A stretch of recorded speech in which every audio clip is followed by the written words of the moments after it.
kun joku asia muuttuu, niin kuin tällä hetkellä on todella nopeasti muuttumassa metsäenergian ja aiemmin jo turveenergian suhteen, niin on todella ensiarvoisen tärkeää, että ne, jotka tässä muutoksessa ovat, saavat äänen ja näkemyksensä tuotua esiin.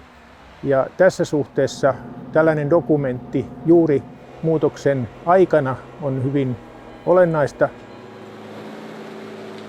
Useat tahot ovat lähteneet ja ymmärtäneet tällaisen TV-dokumentin merkityksen, lähteneet sitä tukemaan.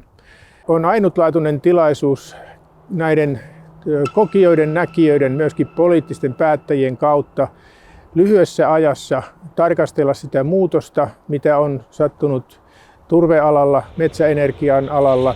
Sitä kautta laajentaa sitä keskustelua ja tuoda näkökulmia niiden ihmisten kautta, jotka ovat muutoksen kokeneet ja sen keskellä. Ja kun siihen saadaan tehtyä laajennettuna myöskin se muutoksen nopeus, mikä koskee koko Suomen maaseutua, niin tässä ollaan ajankohtaisen ja tärkeän asian äärellä.